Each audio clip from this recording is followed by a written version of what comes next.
सावधान, दिवाली के बाद आ सकती है कोरोना की देश में दूसरी लहर। और भी कई देशों का इस समय है कोरोना से बुरा हाल।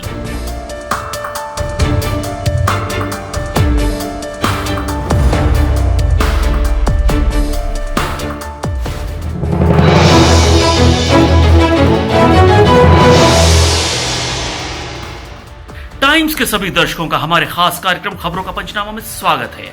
आज हम बात करने जा रहे हैं कोरोना के दूसरी लहर के डर के बारे में।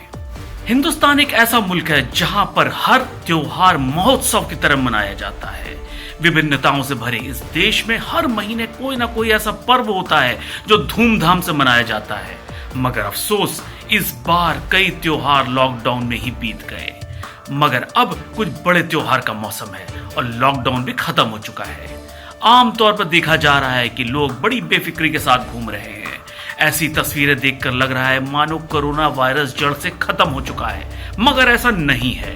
पीएम मोदी ने भी राष्ट्र को संबोधित करते हुए हाथ जोड़ के अपील की कि जब तक दवाई नहीं तब तक ढिलाई नहीं। केंद्रीय स्वास्थ्य मंत्री डॉक्टर हर्षवर्धन ने भी त्योहारों के सीजन में लोगों को सतर्कता बरतने की अपील की थी। उन्होंने कोरोना की दूसरी लहर से भी लोगों को आगाह किया। देश में 4 अक्टूबर से लगातार कोरोना के नए मामलों की तुलना में ज्यादा मरीज ठीक हो रहे हैं। इस वजह से एक्टिव मामलों की संख्या 17 सितंबर के उच्चतम स्तर 10.17 लाख से घटकर 8.39 लाख 12 अक्टूबर पे आ गई है। यही नहीं, कोविड-19 से प्रतिदिन मरने वालों की संख्या भी 2 अक्टूबर से लगातार 1000 के नीचे बनी हुई है। सभी आंकड़े सुकून देने वाले हैं। साफ है कि भारत में कोरोना का ग्राफ गिर रहा है, लेकिन क्या यह गिरावट बनी रहेगी? ऐसा राष्ट्रीय रोग नियंत्रण केंद्र की चेतावनी से नहीं लगता। उनका कहना है कि सर्दियों के मौसम में और त्योहारों के सीजन को देखते हुए अकेले दिल्ली में हर दिन 15,000 नए मामले आ सकते हैं। एनसीडीसी की इस बात को इसलिए बल मिलता है क्योंकि दक्षिण भारत के 4 राज्य ओणम और गणेश चतुर्थी से शुरू हुए त्योहारों के सीजन के बाद कोविड-19 की संक्रमण की नई लहर का सामना कर रहे हैं। एक रिसर्च रिपोर्ट के अनुसार 22 अगस्त से शुरू हुए गणेश चतुर्थी के बाद महाराष्ट्र में 46%, तेलंगाना में 50%, आंध्र प्रदेश में 67% और केरल में 65% नए मामले आए हैं। नवरात्र, दशहरा, दीपावली, छठ और क्रिसमस त्योहारों के समय बड़े पैमाने पर लोगों के यात्रा करने के बाद बाजारों में निकलने की पूरी संभावना है। इसे देखते हुए कोविड-19 का संक्रमण फिर से बढ़ने की आशंका है। केंद्रीय स्वास्थ्य एवं परिवार कल्याण मंत्री डॉक्टर हर्षवर्धन ने भी स्वीकार किया है। रविवार 11 अक्टूबर को संवाद कार्यक्रम में उन्होंने कहा, त्योहारों के मौसम में कोरोना के संक्रमण का खतरा निश्चित रूप से अधिक है।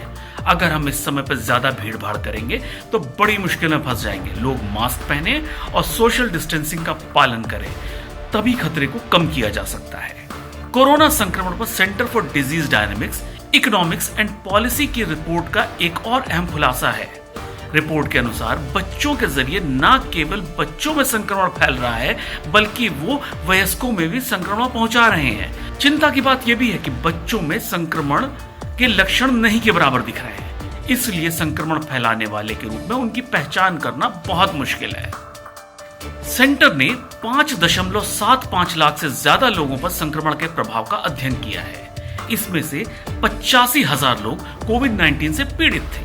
अध्ययन में एक और बात सामने आई कि 71% लोग ऐसे हैं जिनके जरिए संक्रमण नहीं फैला है। इसका मतलब ये है कि बहुत कम लोगों के जरिए देश में 70 लाख लोगों को कोरोना वायरस ने अपनी चपेट में लिया है। इसी तरह उम्र के आधार पर संक्रमण की स्थिति पर एक रिपोर्ट खुलासा करती है। उसने बताया है कि देश में 75.8% संक्रमित 20 से 60 साल की उम्र के हैं। 20 साल तक के 11.9% लोग संक्रमण के शिकार हुए हैं और 12.3% संक्रमित लोगों की उम्र 60 साल से ज्यादा है। अब सभी विशेषज्ञ ये मान रहे हैं कि भारत में कोरोना के संक्रमण अपने चरम पे पहुंच चुका है। ऐसे में 2 सवाल उठ रहे हैं। पहला, भारत में स्थिति सामान्य होने में कितना समय लगेगा, और दूसरा, क्या भारत में भी अमेरिका, फ्रांस, ब्रिटेन और स्पेन में संक्रमण की दूसरी लहर आएगी? रिपोर्ट के अनुसार इन देशों में एक बार फिर संक्रमण के मामले बढ़ने लगे हैं। हालात ये है कि ब्रिटेन में संक्रमितों की संख्या 6 लाख पार कर जाने के बाद दोबारा लॉकडाउन लगाने की बात हो रही है। ब्रिटेन सरकार के सलाहकार पीटर हॉबी ने कहा है कि बढ़ते मामलों को देखते हुए एक बार फिर राष्ट्रीय लॉकडाउन लगाया जा सकता है। ऐसे में आगे क्या होगा, इस पर डॉक्टर जॉन का कहना है कि हमें यह कतई नहीं मानना चाहिए कि गिरावट का ट्रेंड है तो बीमारी खत्म हो गई है। हमें सर्दियों में और त्योहार के मौसम में बहुत ही सतर्क रहने की जरूरत है। तो आज के लिए सिर्फ इतना ही। इंतजार करिए खबरों के पंचनामा के अगले एपिसोड का, क्योंकि यहां हम रखते हैं हर खबर पे पैनी नजर। नमस्कार।